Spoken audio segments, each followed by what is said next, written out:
Hello everyone and welcome back. This is card number 3 in my 12 cards of Christmas.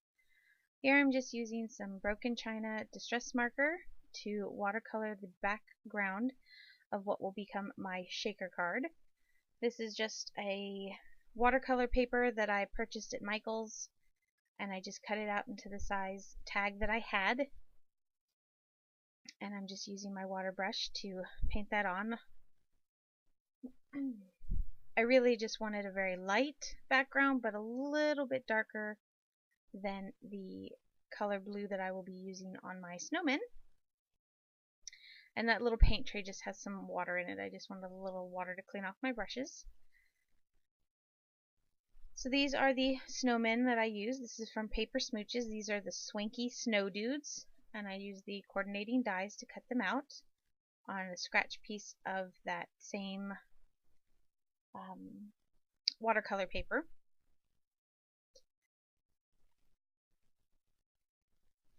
And now I'm just cleaning off my brush and getting out my next color, and I'll be using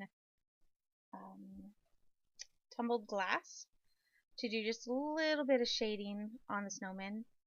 This is actually the first time I've ever used these markers to watercolor. I've tried to do it before where I've applied the marker to it, but I kept getting that really harsh line.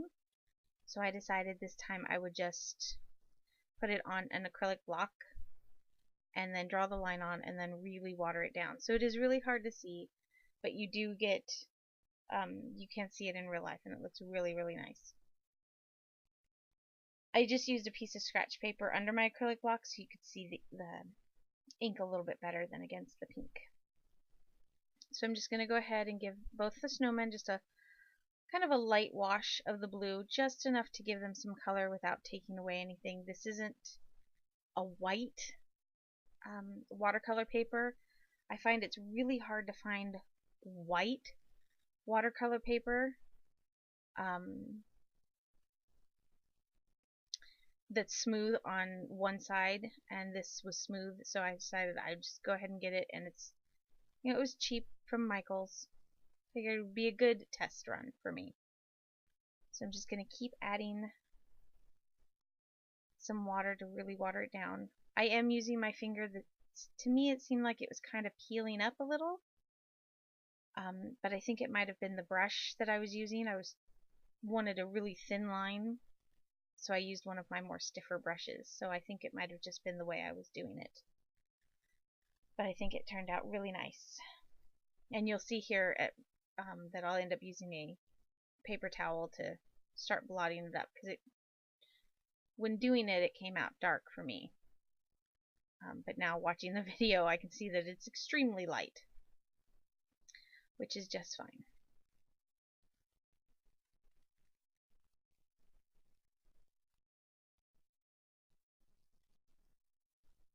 So I'm just going to keep coloring them in. And I do go back and forth on each one.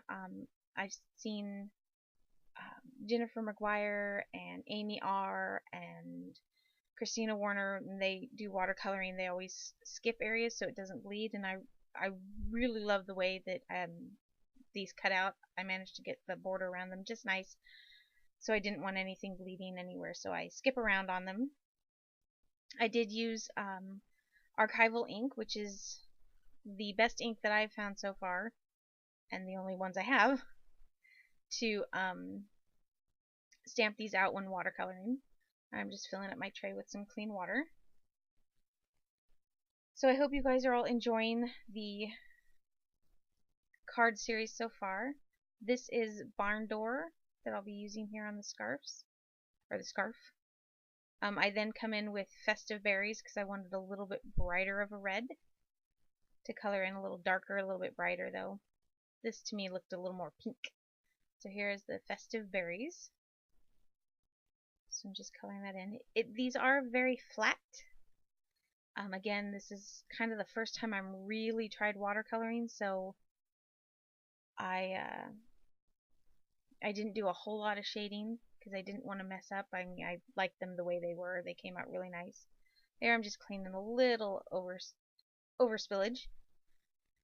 And I give the scarf a chance to dry, and so I go over to the little snow guy's hat. and color that as well. You'll see occasionally I will mix Barn Door and Festive Berries. It really just depended on where I was putting it.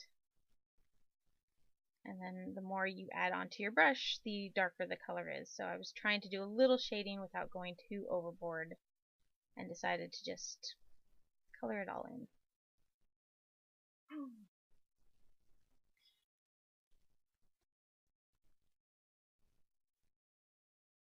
So now I'm going to go ahead and look for, I have my markers on the side of me. I didn't think far enough ahead when doing these. I knew I wanted the blue, but I'd forgotten to grab the rest. I decided to go with Mowed Lawn for the green. I thought it was a very nice bright green, and I liked the way it looked.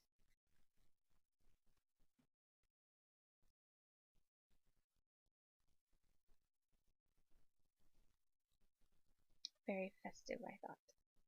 And I wanted the snow guys not really to match, but there's not a whole lot of color going in, so I figured these guys would have the most color on them. And so I went ahead and just, back and forth with the color on them. I apologize if I'm jumping around in my subject matter. I seem to want to get a whole lot of info out, but not let you miss what is going on, since it's the first time I've done it. Yeah, I feel like I don't like a whole lot of dead space. I mean, if you're gonna have dead space, it's fine, but for me, it's one or the other. I can't talk and then leave dead space, and I don't know, it's weird. It's just me. So I'm just looking through my markers again. This is Ripe Persimmon, and I just do a little bit on the nose, and I thought I would just water it out, drag it out a little, but it didn't quite work the way I wanted. It really faded. So I go ahead and scribble just a little, and then I believe I add a little bit of the Festive Berries in there to make it a little more orange. Or maybe it was Barn Door I added, because it started to look a little too yellow. And then I just take the black soot and just go ahead and color in his buttons. And that's really all I use the black soot for. And then I use the white picket fence for his hat here. Like I said, the paper is kind of a yellowish tint to it, so I wanted the scarf to be white, but I didn't want to put a whole lot of glitter or anything on it, so I just took my marker and colored it in, and then I cleaned up where it went on the black. So I'm just going to go ahead and clean up my block here and get things out of the way, and try not to dump the bottle of water that I had sitting right next to where that tray was. I'll let those guys dry. So I brought the tag back in. This board, I believe it's a cutting board or heat resistant. And I found it at Tuesday Morning. They had two different sizes, so I got both sizes. So here I'm thinking that I would need it flatter so that I can continue doing what I'm doing, and then I realized that I need to take the tape off. And while taking the tape off, I realized I put it too far over. So I ended up covering up the pencil lines, which were great, except that I needed to bring the pencil lines out a little more, or leave the watercolor out a little more. And I'll fix that here in a minute. And so this is the back side, so I'm just getting my to and from stamps, which are also paper smooches, but I do forget which stamp set they're from. And then I just stick the back down to hold it in place, and I'm using my VersaFine black to stamp those out and testing them off there because I hadn't used these stamps yet, so I wanted to make sure I got a nice good impression. So I thought I would go ahead and do that before I finished up the rest of the card.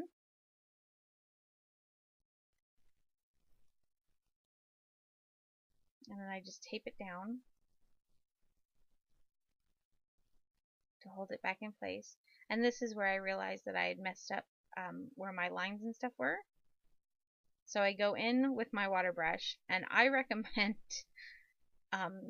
just doing the whole thing, because I went to let it completely dry before you do anything else. I extended it out just a little, and then when I went to put my sentiment down, which I'll be doing here in a minute, I went ahead and traced over where it was still kind of wet with my pencil. And unfortunately that left a little bit of an indent, but thankfully it was far enough out that you don't notice it. So this is where I start to make the tacks, and then I realize that my tag isn't straight and the paper's still wet. So again, this was a learning exercise for me. I'd never done a shaker card, but now I know how to do it. I happen to have these tags. As you can see at the top here, it says folded tags. I didn't realize when I bought them that they were cards, so I actually cut it apart, and so it's quite a big tag, and it'll be great because we have a couple of presents to give out. So I started to tape them down, thinking I was going to have them here or left on my paper when I did the sentiment, and again thought, no, I don't want to mess them up. So this just Season's Greetings, and it's from another Paper Smooches stamp set, from the Swanky Snow Dudes, paper stamp set. And here I believe that my husband has come in. I could be wrong.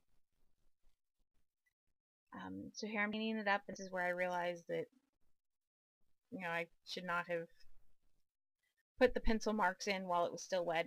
The pencil marks erased, but you can still see the indent. Thankfully not so much on camera. So now I'm just grabbing my acetate, and this is just some acetate that I'd gotten at Joann's a while back. So I'm just getting the sheet out. And they're good size sheets. You can actually use these for embossing as well. So I'm just taking my pencil and making little marks so I know how big. I used the largest size of the Spellbinder square standard squares. I think it was the small set, but the largest one in the die. So if I'd thought about it, I would have gone to the larger squares and used the next size up so that I could cut that out without having to have any issues. So now I'm just trying to find tape that will fit, and I didn't have any. That was just, the square tape was a little big. Oh, and there's my husband helping out, thinking it would be great. Gotta love him. He does support me in doing these things, and he likes to be funny. He won't be funny on camera. Well, yes, he will. That's a lie. I just used Tombow Mono to hold the screen, the acetate in place, and then I put the acrylic block on top of it to hold it in while it dried. So now I'm taking the back side of the tag, and I'm getting ready to put all of my little snow guys in. Or my snow guys down, and I think they looked really nice. The tag was still just a little bit warped, so I go in here with an acrylic block here in a minute to hold them down just so they dry a little flatter. And I think the bluer background looks a little bit nicer than just the stark of the watercolor paper.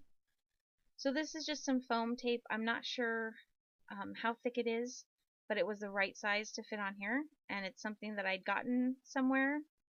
I'm not sure where I'd gotten it, but they are Recollection brand.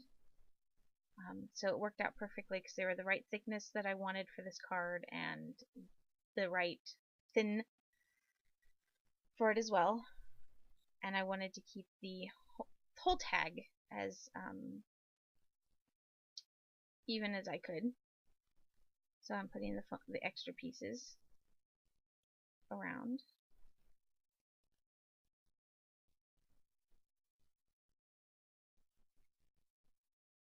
And I decided to use the extra pieces to kind of fill in the areas a bit.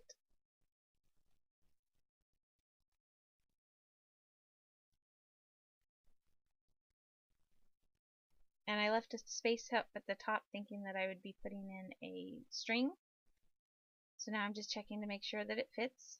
And I'm taking these, it's just a small bottle of Doodlebug, the white sequins. And it was really staticky. I could not get them off my fingers. So I added just a little bit more because I thought, you know, it wasn't enough. And I found it easier to put it on the image side than to try and flip everything, especially since the image area was so huge. I wasn't too worried about them going out. I figured if I just piled them up in the middle, it'd be just fine. And then I did shake it a little, make sure that they moved to see if I might need to add an extra layer. So I'm just taking off all the backing, and I'm sticking it down. And as I'm sticking it down, I kind of look at it and go, it's a really big area up at the top. So here you can see it all shakes around nicely.